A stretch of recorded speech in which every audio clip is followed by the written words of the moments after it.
Hello bachcho, let's see the question. The question is you are given four sources of light, each one providing us light of single color, red, blue, green and yellow. Suppose the angle of refraction for a beam of yellow light corresponding to a particular angle of incidence at the interface of two media is 90 degree. Okay, so this is a case of critical angle over here. Now further it says which of the following statements is correct if the yellow light source of yellow light is replaced with that of other lights without changing the angle of incidence. यानी कि जो हम yellow light है उसको replace कर दें इन सभी इन किनमें से किसी लाइट से, और एंगल ऑफ इंसिडेंस को हम यहाँ पर नहीं बदल रहे हैं. ठीक है, तो हमारे कौन से ऑप्शन यहाँ पर सही होंगे? क्या red light total internal reflection करेगी, या रेड लाइट जो है वो नॉर्मल की तरफ बेंड होगी, और ऑप्शन सी में जो बोला है कि beam of blue light would undergo total internal reflection, और ऑप्शन डी कहता है the beam of green light would bend away from the normal as it get reflected through the second medium. यानी कि हमारे पास चार ऑप्शन में से correct option हमको चुनना है यहाँ पर. तो हमारा जो की कॉन्सेप्ट हो जाएगा यहाँ पर, दैट की कॉन्सेप्ट विल बी, देखिए जो रिफ्रैक्टिव इंडेक्स होता है वो इनवर्सली प्रोपोर्शनल टू वेवलेंथ होता है. सो जो रिफ्रैक्टिव इंडेक्स यहाँ पर चार लाइटें हैं, उन चारों लाइटों के लिए रिफ्रैक्टिव इंडेक्स का जो रिलेशन हो जाएगा, so reflective index for blue colour of light is greater than refractive index for green colour of light is greater than refractive index for yellow colour is greater than refractive index for red colour. अब ये relation हमने कहां से निकाली? देखिए जो wavelength होती है lambda is inversely proportional to 1/μ. तो जिसकी वैल्यू सबसे ज्यादा होगी उसका रिफ्रैक्टिव इंडेक्स की वैल्यू सबसे कम होगी. तो अगर आप देखें यहाँ पर तो रेड की वैल्यू सबसे ज्यादा होती है, रिफ्रैक्टिव इंडेक्स की वैल्यू सबसे कम है. तो एक तो की कॉन्सेप्ट हमारा ये इस्तेमाल होगा, and the another key concept is we should know that mu is equal to 1/sin c.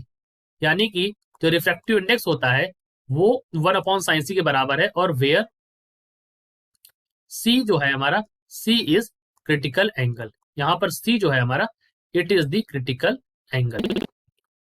अब देखिए क्वेश्चन में जब भी हमारा जो एंगल ऑफ क्रिटिकल एंगल होता क्या है, देखिए जब एंगल ऑफ रिफ्लेक्शन हो जाए हमारा 90 डिग्री, यानी कि जो रे है हमारी वो एक सरफेस, ये हमारा कोई एक दूसरा मीडियम है, मीडियम 2 है मान लीजिए, और ये मीडियम 1 में जा रही है, और इस तरह से, सो इस मीडियम में जब रे ऑफ लाइट जाए और इस तरह से निकल जाए, तो यानी कि एंगल ऑफ रिफ्लेक्शन हमारा 90 डिग्री हो जाए. इस केस में इस एंगल ऑफ इंसिडेंस को हम बोलते हैं दिस एंगल ऑफ इंसिडेंस. इस केस में angle of incidence is known as critical angle. ठीक है, और जब क्रिटिकल एंगल की वैल्यू इससे ज्यादा बढ़ा देंगे तो हमारा क्या होगा, यानी कि एंगल ऑफ इंसिडेंस की वैल्यू ज्यादा बढ़ा देंगे तो ये यहाँ पर हो जाएगा टोटल इंटरनल रिफ्लेक्शन, जो फिनोमिना यहाँ पर काम आने वाला है, यानी कि टोटल इंटरनल रिफ्लेक्शन. यानी कि रे जो है, रे ऑफ लाइट जो है वो वापस उसी मीडियम में आ गई है. This is known as total internal reflection. अब बात करते हैं यहाँ पर अपने ऑप्शंस के बारे में. सो ऑप्शन नंबर ए के बारे में बात करते हैं सबसे पहले. So let me start from here. The beam of red light would undergo total internal reflection. So देखिए टोटल इंटरनल रिफ्लेक्शन होने के लिए क्या होगा, जो हमारी येलो लाइट थी अगर मैं उसको लिखूं, so mu y is equal to 1/sin c. ठीक है, अब यहाँ पर अगर आप देखें तो क्रिटिकल एंगल का रिलेशन क्या हो जाएगा यहाँ पर. तो यहाँ पर क्रिटिकल एंगल की जो वैल्यू हो जाएगी उसका रिलेशन हो जाएगा that critical angle for blue light is less than critical angle for green light is less than critical angle for yellow light is less than critical angle for red light. ठीक है, सबसे ज्यादा critical angle इसका है, red light का सबसे ज्यादा है. तो इन्होंने कहा है the beam of red light would undergo total internal reflection, यानी कि इसकी क्रिटिकल एंगल की वैल्यू सबसे ज्यादा है. इसका मतलब ये है कि यहाँ पर अगर मैं देखूं तो येलो लाइट से अगर रिप्लेस करेंगे, हमें पता है रिफ्लेक्टिव इंडेक्स जो है येलो लाइट का, यार वो क्या है, it is less than reflective index for reflective index of red light is less than reflective index for yellow light. यानी कि जो क्रिटिकल एंगल की वैल्यू है वो रेड लाइट के लिए वो हमारी ज्यादा है as compare to critical angle for yellow light. So blue जो अगर हम येलो को रिप्लेस करेंगे तो red light to total internal reflection नहीं होगा, because it is having the value of critical angle more than the critical angle for yellow light. So it would not go total internal reflection. ये हमारा गलत हो गया, क्योंकि angle of incidence को तो हम यहाँ पर चेंज नहीं कर रहे हैं, तो बिना एंगल ऑफ इंसिडेंस बदले यहाँ पर टोटल इंटरनल रिफ्लेक्शन तो पॉसिबल नहीं है. सो ये गलत हो गया, ऑप्शन नंबर ए हमारा यहाँ पर गलत हो गया क्योंकि इसकी वैल्यू ज्यादा है. अब हम बात करते हैं ऑप्शन बी के बारे में. देखिए the beam of red light would bend towards normal. अब देखिए यहाँ पर क्या है, ये जो टूवर्ड्स नॉर्मल शब्द है, it is an issue over here, because देखिए लाइट रे जब भी ये केस होते हैं तो लाइट रे जाती है डेंसर मीडियम, इसीलिए मैंने यहाँ पर डॉटेड बनाया है. मान लीजिए ये वाटर है एक तरह से और ये हमारा एयर है. सो लाइट रे डेंसर से किस में जाती है, light ray goes from denser to rare medium.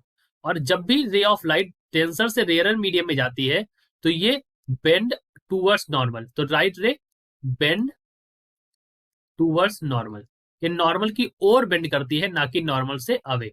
So option number B हमारा यहाँ पर गलत हो गया। सिमिलरली अब हम बात करते हैं ऑप्शन सी के बारे में। The beam of blue light would undergo total internal reflection, is it possible? Yes it is possible, because the critical angle की जो वैल्यू है for blue light is least over here. यहाँ पर जो है वो सबसे कम है। अगर आप देखें यहाँ पर smaller than red light, smaller than green, smaller than yellow, यानी कि critical angle for blue light is smaller than critical angle for yellow light over here. इस वजह से यहाँ पर जो ब्लू लाइट है तो वो हमारी क्रिटिकल एंगल की वैल्यू को सेटिस्फाई करेगी और वो टोटल इंटरनल रिफ्लेक्शन में जा सकती है, यानी कि ऑप्शन नंबर सी हमारा यहाँ पर सही है।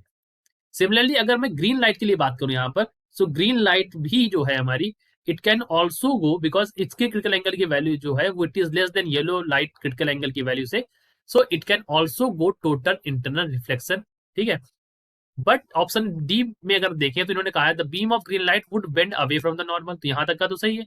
As is it gets reflected through the second medium, इन्होंने कहा है ये सेकेंड मीडियम से इसका क्या होता है, इसका रिफ्रैक्शन होता है, जो कि यहाँ पर नहीं होगा, रिफ्रैक्शन नहीं होगा यहाँ पर। इन्होंने कहा है it gets reflected through the second medium, जो कि पॉसिबल नहीं है, क्योंकि यहाँ पर क्या हो रहा है, टोटल इंटरनल रिफ्लेक्शन हो रहा है।